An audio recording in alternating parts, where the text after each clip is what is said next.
Hey everybody, thanks for hopping on. We'll get started in just a second here when we get a full list of folks. Don't have that many people who've signed up today, so we should get started here in just a bit.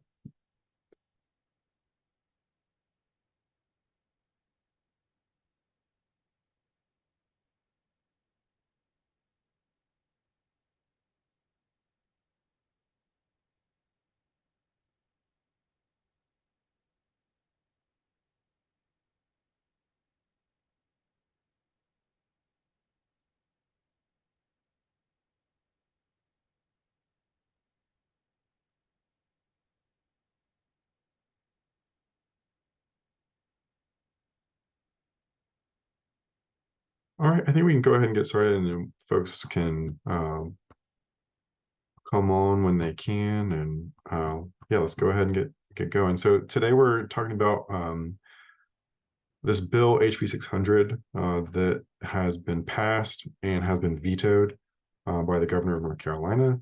It's called the Regulatory Reform Act of 2023, and we are here today to talk about trying to get folks to contact legislators in North Carolina to ask them to uphold the veto by Governor Roy Cooper of HB 600.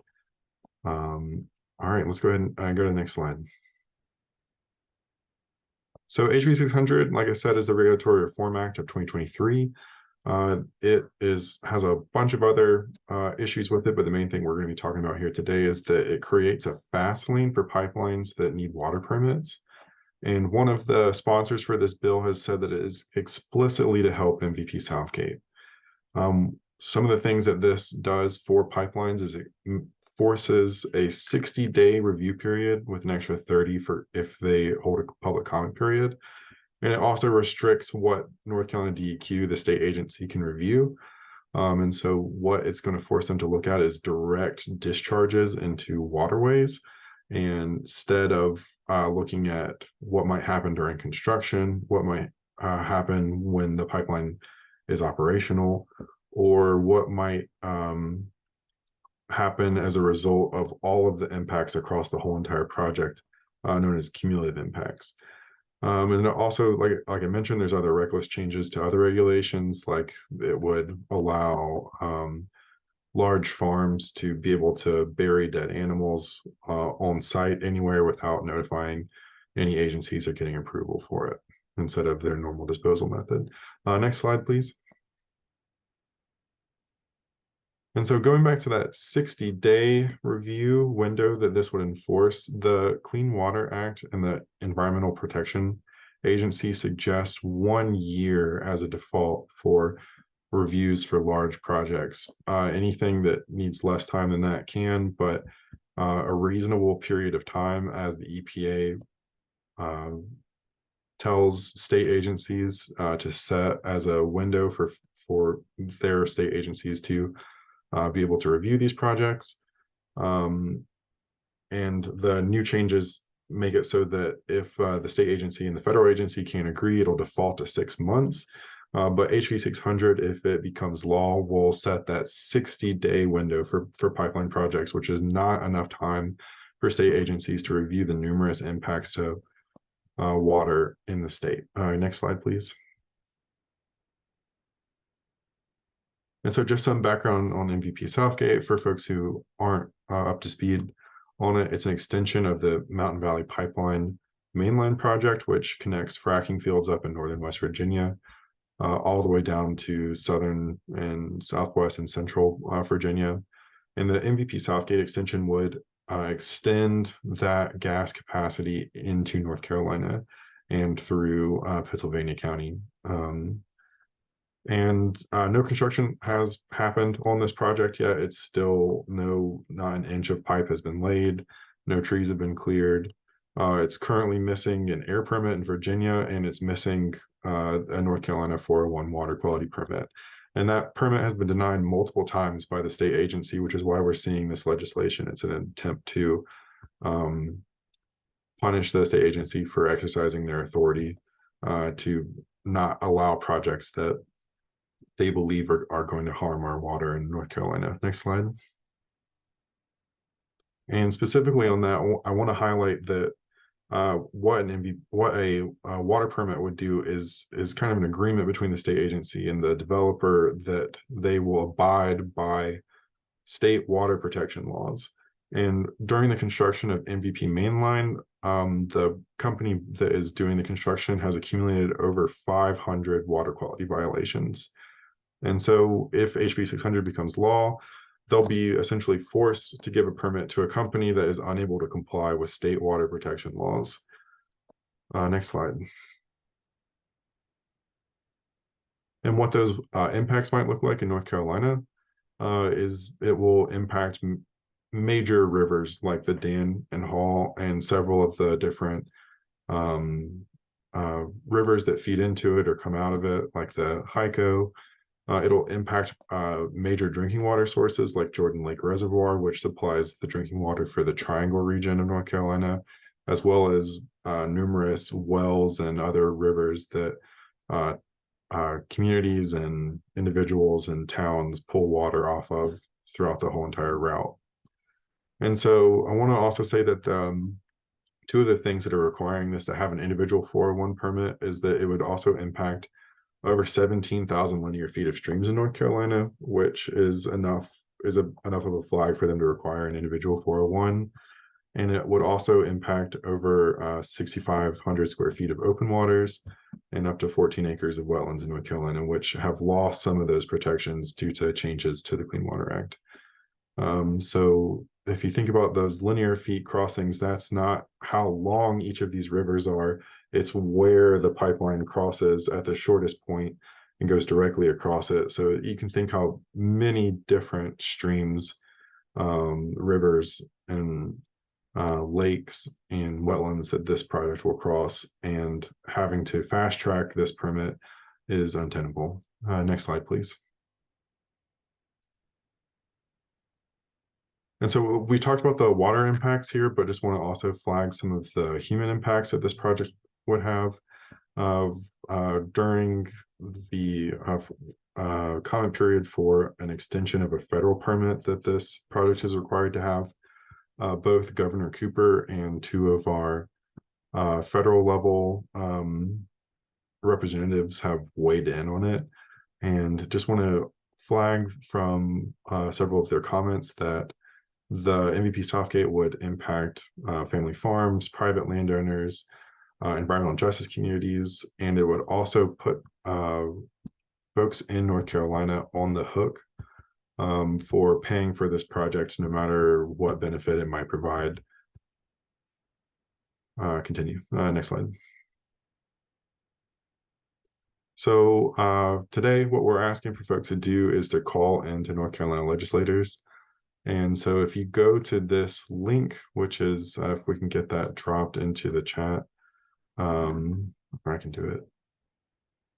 So this is only going to be helpful if you live in North Carolina. I see some folks on who are in Virginia. Well, we're glad to have you here.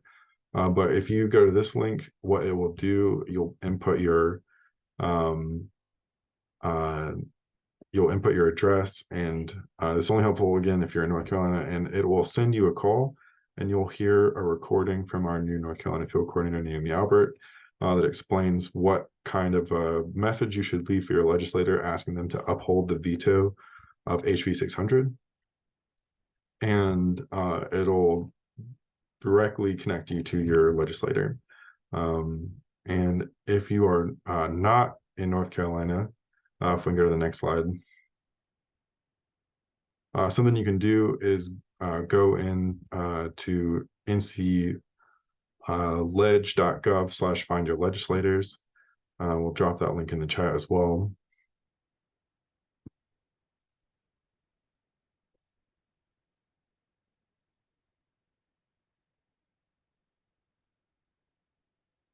And so what this will do is that this pops up with a map of all the different districts in North Carolina. And it will default to the US House, but you can switch over to the North Carolina House and North Carolina Senate. And you can click on where this one right here is Dennis Riddell, who's one of the sponsors for the bill, and MVP Southgate would go through his district. He's a potential target for folks to call. But this is another way also, if you're wanting some more time instead of having that one that directly places you in contact with your legislator, feel free to use this resource to find your representative and give them a call. All right, next slide. And so here is a sample script.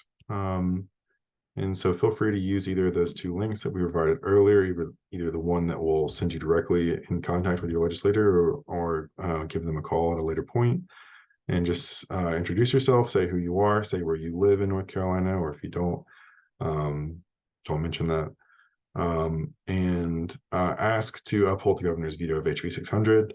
And you can tell them why you don't support HB 600, that it will endanger our water, it'll hurt communities, landowners, farms, it'll harm our water that folks need to drink out of or to recreate in. It'll harm, wildlife. So yeah, feel free to we'll take some time now for folks to go ahead and place that call.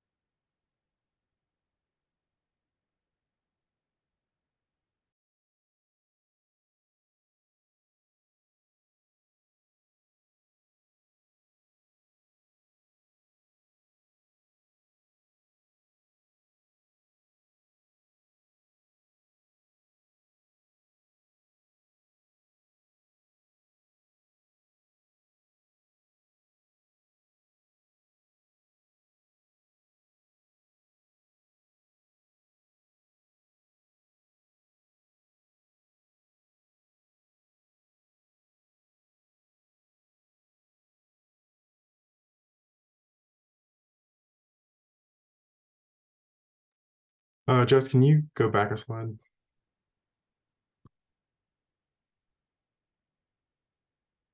All right, so for folks who are not in North Carolina, the number on the screen here, Dennis Riddell of Alamance County in District 64, would be a good target for folks to call. And I can, if folks can't see his number, I will put his number into chat.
All right, gonna reconvene us here for a second. Had a question in the chat from Emily.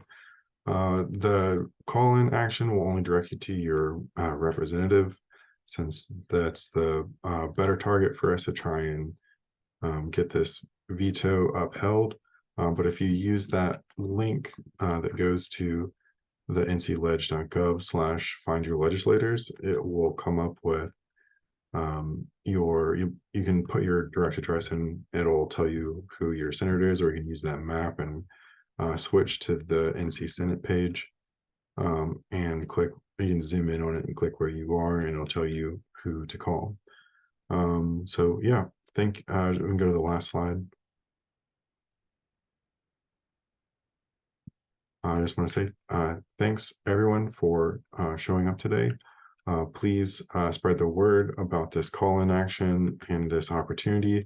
The vote for this veto is probably going to happen tomorrow, and there will also be some other bills that are unfortunate that might also be vetoed as well. So feel free to ask them to uphold any vetoes that happen tomorrow, but specifically getting folks to do the right thing and uphold the veto of HB 600 will just be super helpful.